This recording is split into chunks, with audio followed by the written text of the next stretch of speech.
নির্বাচন নিয়ে একটি মহল ষড়যন্ত্র করছে। দুইটা পক্ষই তো আছে যারা নির্বাচন হোক এটা চায় না। এক আওয়ামী লীগ পলাতক ফ্যাসিস্ট, আরেকটা হলো গুপ্ত ফ্যাসিস্ট। গণভোটের দাবি সম্পূর্ণ অবৈধ। সার্বিকভাবে বাংলাদেশের মানুষ এখন একটি জাতীয় নির্বাচনের জন্য মুখিয়ে রয়েছে। নির্বাচন নিয়ে একটি মহল ষড়যন্ত্র করছে, এটা আমরা শুরু থেকেই বলে আসছি।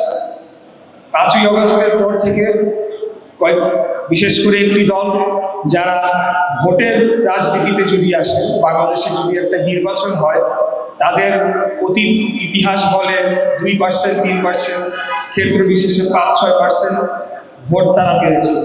অতএব তাদের পক্ষে সেটা যদি 3 গুণও হয়, এখন 15%-এর বেশি হবে না। আমি এমনি একটা বলার জন্য, উদাহরণ দেওয়ার জন্য বলছি। এই দলটি এখন মনে হচ্ছে যে তারা রাষ্ট্র ক্ষমতায় রয়েছে, তারা বর্তমান অন্তর্বর্তীকালীন সরকারকে তারা ডিকটেট করছে। তাদের কথা অনুযায়ী বর্তমান অন্তর্বর্তীকালীন সরকার বিভিন্ন সিদ্ধান্ত চূড়ান্ত করছে এবং তাদেরই মদদে নতুন একটি রাজনৈতিক দল যারা কোনো অভ্যুত্থানের মধ্য থেকে জন্ম নিয়েছে, তাদেরকেও বিপদগামী করার জন্য এই রাজনৈতিক দল শুরু থেকেই বিভিন্ন ধরনের কলাকৌশল করে আসছে। আপনারা দেখেছেন যে যখনই ঐক্যমত্য কমিশনে দীর্ঘ আলোচনা হলো, কিন্তু যখনই কাছাকাছি দলগুলো আসে তখনই নিত্য নতুন আরেকটি দাবি নিয়ে এই দলটি হাজির হয়। আজকে এটা স্পষ্ট যে তারা আসলে কোনো নির্বাচনই চায় না, কোনো সংস্কারই চায় না। এগুলা শুধুমাত্র সময় ক্ষেপণ করার জন্য, কাল ক্ষেপণ করার জন্য তারা এই কাজগুলো করছে। আমি যেহেতু দলের একজন আসন্ন নির্বাচনে সংসদ সদস্য প্রার্থী প্রাথমিক তালিকায় রয়েছে, আমি এই কথাটি বলতে চাই যে আমার ধারণা এই যে নির্বাচনের আগে গণভোটের যে জোরালো দাবি তোলা হচ্ছে, এই গণভোটের মধ্যে কোনো না কোনো ধরনের ছল চাতুরির মাধ্যমে তারা এই বর্তমান সরকারকে 5 বছর রাখার জন্য একটা অপকৌশলের চেষ্টা করছে বলে আমি দৃঢ়ভাবে বিশ্বাস করি। কারণ আমি অতীতে দেখেছি তারা কিভাবে বর্তমান প্রধান উপদেষ্টা যখন ঈদের জামাত করে বের হয়ে যায়, তখন এই দলের লোকজনরা 5 বছর করে স্লোগান দিয়েছিলেন। যখন তিনি বিদেশে গিয়েছিলেন তারা 5 বছর করে স্লোগান দিয়েছিলেন। তাই আমি মনে করি আজকে 8 দলের সমাবেশ হয়েছে, আমরা এটাকে স্বাগত জানাই। বাংলাদেশ জাতীয়তাবাদী দল বিএনপি বহুদলীয় গণতন্ত্রে বিশ্বাস করে, অতএব সকল দলেরই তাদের সভা সমাবেশ এবং দাবি জানানোর অধিকার রয়েছে। কিন্তু তার পাশাপাশি আমাদেরও তো দাবি জানানোর অধিকার রয়েছে। আমরা বলতে চাই গণভোটের দাবি সম্পূর্ণ অবৈধ। জাতীয় নির্বাচনের আগে কোনো গণভোট হলে সেটি সম্পূর্ণ অবৈধ বলেই বিবেচিত হবে, এটার কোনো সাংবিধানিক ভিত্তি নাই। আমরা যারা সংসদ সদস্য হতে চাই, আপনাদের ভোটে আমরা আলাপ আলোচনার সুযোগই পেলাম না, অর্থাৎ জনগণের সরাসরি ভোটে নির্বাচিত সাংসদরা আলাপ আলোচনা করার সুযোগই পেল না।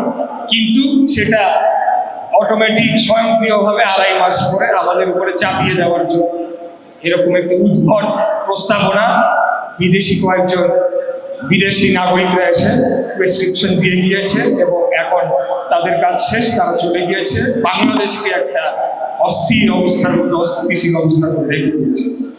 আমি অতীতেও বলেছি যে গণ অভ্যুত্থানের শক্তির যারা আমরা রয়েছি, আমাদের মধ্যে যত বিভেদ, বিভাজন বা ক্ষমতার লড়াই বাড়বে, ততই ফ্যাসিবাদী হাসিনার শক্তি অপশক্তি মাথাচাড়া দিয়ে উঠবে, সেটা আমরা নিশ্চয়ই দেখতে পাচ্ছি। যদিও আমি বিশ্বাস করি যে বাংলাদেশে যে গণহত্যা আওয়ামী লীগ চালিয়েছে, আগামী 50 বছর তাদের স্বাভাবিকভাবে রাস্তায় দাঁড়িয়ে রাজনীতি করার মতো কোনো জনসমর্থন থাকার কথা নয়। তাই তারা বিদেশে বসে তাদের জনগণের লুণ্ঠিত অর্থ সেটিকে বিনিয়োগ করে এখন বাসে আগুন দিচ্ছে। গতকালকে ময়মনসিংহে একটি বাসে আগুন দেওয়ার ফলে যে ঘুমন্ত চালক সে পুড়ে নিহত হয়েছে। তো আজকে এই আওয়ামী লীগকে আমাদেরকে শক্ত হাতে রুখে দিতে হবে। আমি মনে করি যে দুইটা পক্ষই তো আছে যারা নির্বাচন হোক এটা চায় না। এক আওয়ামী লীগ পলাতক ফ্যাসিস্ট, আরেকটা হলো গুপ্ত ফ্যাসিস্ট, যেটা আমাদের দলের বলেছেন। এখন তারা বিভিন্নভাবে চক্রান্ত করছে, মানুষকে ভুল ভ্রান্তি, মিথ্যা, পিয়ার, এটা সেটা বলে তারা সবাইকে বলার চেষ্টা করছে। তাই আমি আপনাদেরকে বলবো যে তারা উচ্চস্বরে যতই হুমকি ধামকি দেখ, আমরা আমাদের দলের নির্দেশে, আমাদের নেতার নির্দেশে আমরা আমাদের ভাষার সৌন্দর্য মাধুর্য বজায় রাখবো। আমরা গণতান্ত্রিক ভাষায় কথা বলবো এবং জনগণের গণতান্ত্রিক অধিকার একটি নিরপেক্ষ সংসদ নির্বাচন অনুষ্ঠিত করার মাধ্যমে জনগণের সরকারের হাতে আমরা ক্ষমতা তুলে দিয়ে তারপরে আমরা ঘরে ফিরে যাব। এখানে কোন দল দেশের চেয়ে বড় হতে পারে না, কোনো ব্যক্তি দেশের চেয়ে বড় হতে পারে না। সার্বিকভাবে বাংলাদেশের মানুষ এখন একটি জাতীয় নির্বাচনের জন্য মুখিয়ে রয়েছে।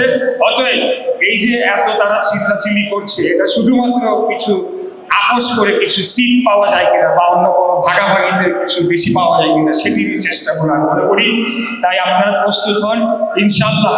আমরা যে দীর্ঘ লড়াই করেছি সেটি বহু জীবন চলে গিয়েছে, বহু মানুষ শহীদ হয়েছে।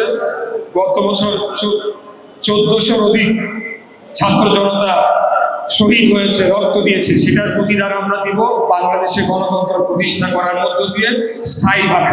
এবং আমি আর ছোট্ট শেষ করে দিতে চাই, আর দুটি প্রতিশ্রুতি আমার পক্ষ থেকে জনগণকে দিতে চাই। এক, আমরা যে সকল সংস্কার প্রস্তাব দিয়েছি, যে সকল সংস্কার প্রস্তাব এটি লাইভ প্রচারিত হয়েছে, আমরা জনগণের সামনে আমরা কমিটমেন্ট করেছি, সেগুলি অবশ্যই আগামী সংসদে বাস্তবায়ন করার জন্য আমরা পদক্ষেপ নেব ইনশাআল্লাহ।